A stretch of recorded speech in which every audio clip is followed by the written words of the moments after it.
O que que acontece? Por que que a gente não... Às vezes a gente é realmente invisível. Por que que a gente não consegue enxergar isso? Por que que não está tão óbvio assim? Porque a gente tem uma cultura do mais é melhor. Como assim, Joyce? Mais é melhor. Mais o quê?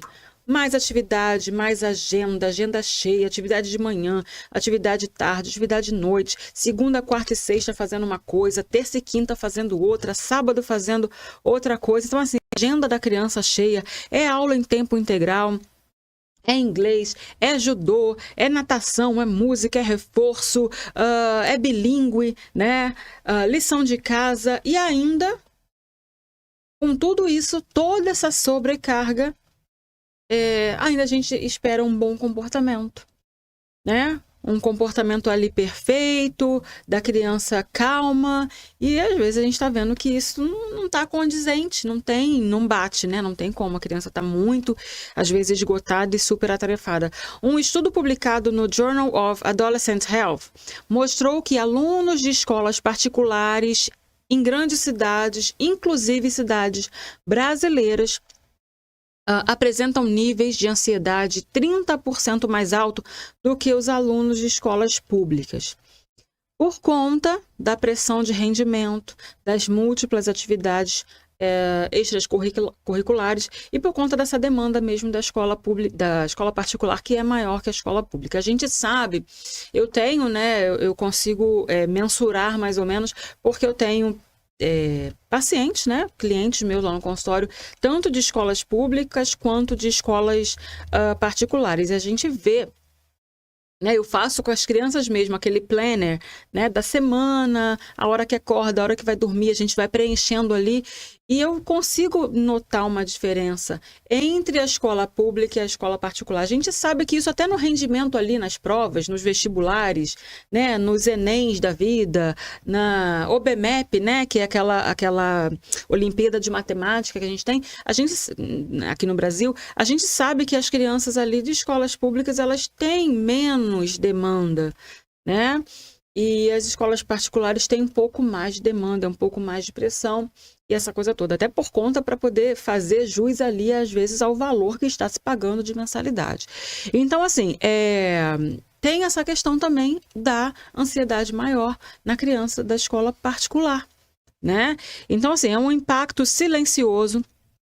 O desempenho pode estar bom ali no papel, né? Então, notas altas, boas notas, né? Tudo acima da média e tudo mais.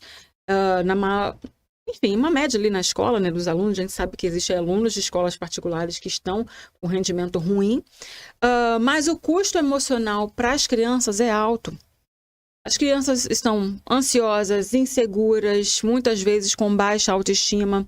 Eu tenho um paciente atualmente, não é escola integral, não é horário integral, mas é uma escola particular. E a questão dele, eu estava até conversando isso, que a questão dele ali, eu vou trazer esse caso para vocês conseguirem entender do que se trata.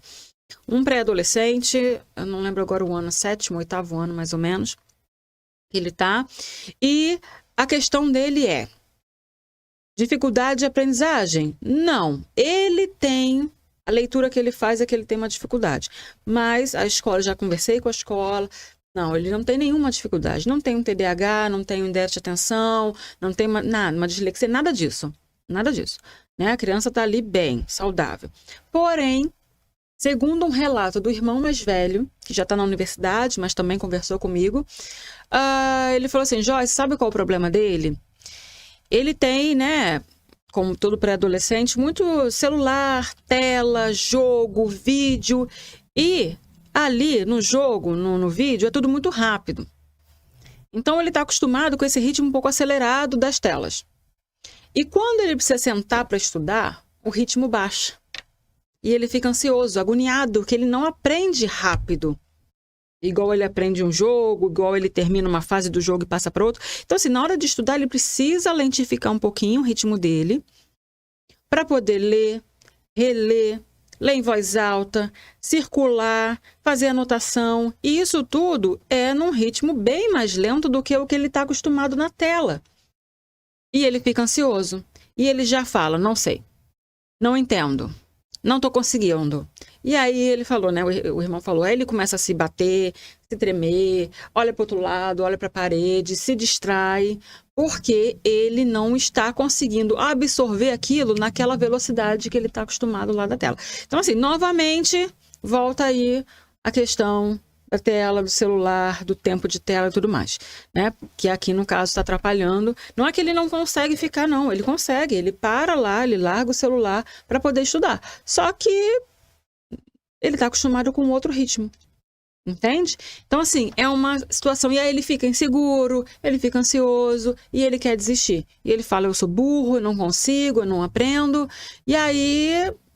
Cadê? Tem alguma situação? Tem algum transtorno de aprendizagem? Não tem. É só mesmo por conta da questão do ritmo, né? Da lentificação que ele precisa fazer. Eu estava comentando, não é que é mais lento o ritmo de estudo. O ritmo de estudo é o de sempre. É ler, estudar, fazer anotação. Mas, com a questão da aceleração ali do conteúdo das telas, ler parece lento demais. Ler parece devagar demais. E aí se torna enfadonho, aí é uma frustração, né? Porque ele não consegue aprender e não consegue sentir graça, prazer, não tem mesmo, né? Porque a dopamina ali, quando ele está vendo ali a tela, está super acelerada, super alta. E quando ele vai ler, isso baixa, é uma frustração e ele não está conseguindo, né? Então vamos lá, isso não é uma impressão. Isso que eu estou falando é uma experiência, é um caso, é um dado, né, clínico de um caso que eu tenho. Mas isso não é uma impressão. Estudos em psicologia escolar, né, mostram que o excesso de tarefas não aumenta a aprendizagem real, apenas gera memorização. Então, assim, não adianta encher a agenda. Eu tenho, né, experiência ali no meu dia a dia de crianças com a agenda vazia, só vai para a escola e não faz mais nada, nenhuma atividade extra. E eu também tenho um outro oposto de crianças que ficam o dia inteiro. Tanto criança de tempo integral na escola, então entra na escola ali 7h30 e sai 5h30 da tarde. Então tá ali com a agenda cheia com as atividades da própria escola integral. E eu também tenho criança que estuda no horário normal, né, ali turno da manhã ou da tarde, mas que tem ali inglês, judô, kumon, natação, balé, ginástica rítmica. Então, assim, agenda cheia e agenda vazia. A gente sabe que os dois opostos não são bacanas, né? O ideal seria ali um equilíbrio, sim, fazer atividade extra, mas também com tempo livre. É importante tempo livre para brincar, para descansar, né? Para a criança também.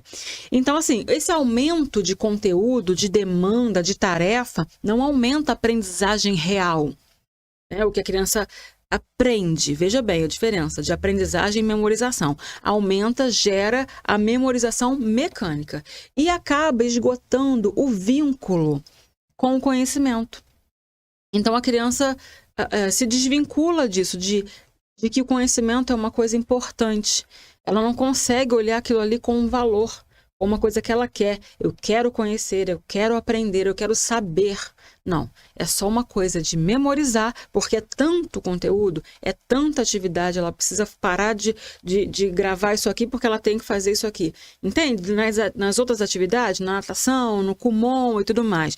Eu tenho 2 pacientes que fazem kumon e os 2 se queixam tanto. Quando a gente vai fazer uma entrevista ali, o que você tem, o que você... Sei lá, o que te traz tristeza? Na sua vida, o que acontece que te traz tristeza? Ele já logo cita, né? Por quê? Enfim, ele gosta de estudar em casa, ele não gosta de ter aquela tarefa ali para entregar, né? Agora nas férias, vai entrar de férias. Eu tive uma sessão com ele ontem, ele falou, eu vou ter que fazer, mesmo durante as férias. Eu vou estar de férias da escola, eu vou estar de férias de lá, mas eu vou ter que ficar fazendo tarefa para entregar quando voltar. Então, assim, durante as férias, ainda assim, ele vai ter tarefa para fazer, né? De matemática, no caso. Então, assim, tem essa questão de desvincular o conhecimento, né? O prazer pelo conhecer, o prazer por estar aprendendo. Não tem. Eu faço isso aqui porque é minha obrigação mesmo e não estou fazendo porque eu gosto, porque eu quero ser uma pessoa inteligente que conhece as coisas. Não. É só mesmo por uma obrigação. E aí tem alguns sinais de alerta que às vezes algumas mães ignoram, outras não, estão alertas, mas não sabem o que fazer. Então, assim, algumas situações são alteração no sono. A criança ou pode perder o sono, né, dormir menos, dificuldade para pegar no sono, então pegou no sono, mas durante a noite ali perde o sono, acorda de madrugada e perde, né, o sono ali, ou sonolência excessiva. Então são os dois extremos, ou dorme demais ou dorme de menos. Irritabilidade frequente ou crises de choro. Essa é uma situação que acontece com bastante frequência. Às vezes é uma queixa que é o que leva a criança para, né, o atendimento, que a mãe vai buscar o atendimento. Por que está trazendo ele ou ela? Porque está tendo crise de choro. Crise de choro em casa, crise de choro na escola, do nada.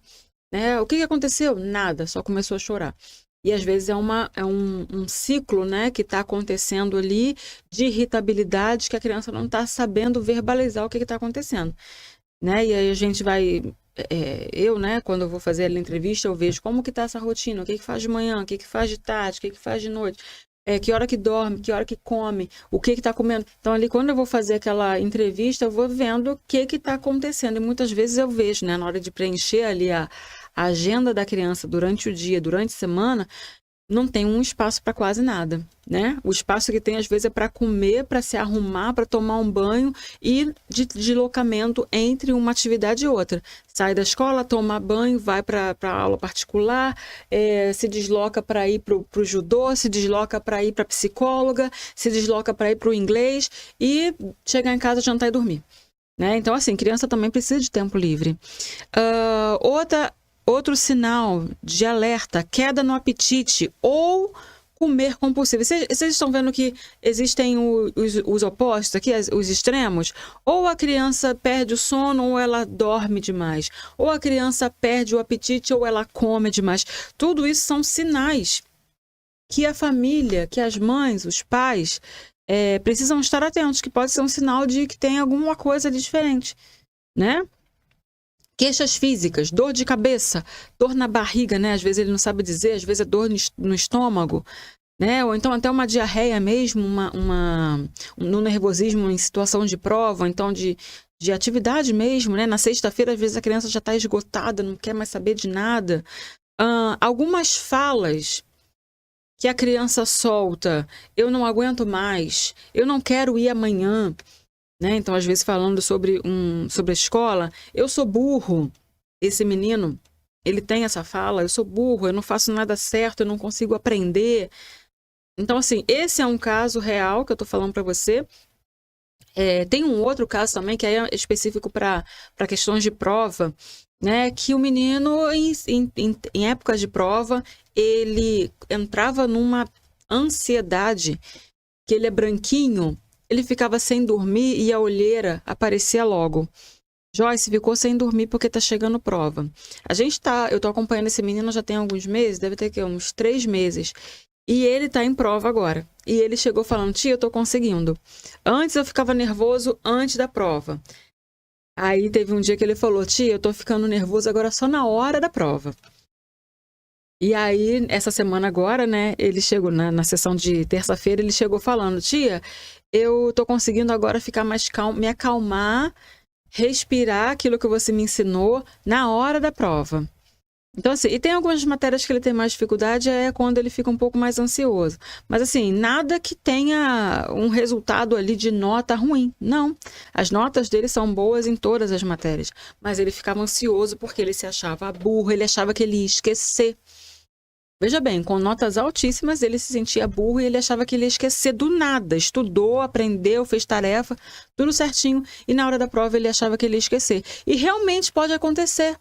Por quê? É o tal do branco. A ansiedade faz isso, bloqueia a memória. Né? Na hora de fazer a prova, dá aquele branco. A gente sabe disso, adultos têm isso. Em provas de concurso, em provas de vestibular, em provas de faculdade, né? A gente tem isso, a gente sabe como que é. Quando você está muito ansioso, quando você não consegue se controlar, a sua ansiedade ali, que é normal de você ter numa hora de prova, numa avaliação, mas quando isso sai do controle, dá o branco. realmente acontece o bloqueio. E a criança, ela precisa de uma ajuda extra, um suporte extra, porque ela ainda não tem mecanismos para conseguir fazer isso sozinha. Ela ainda não aprendeu, ela está aprendendo.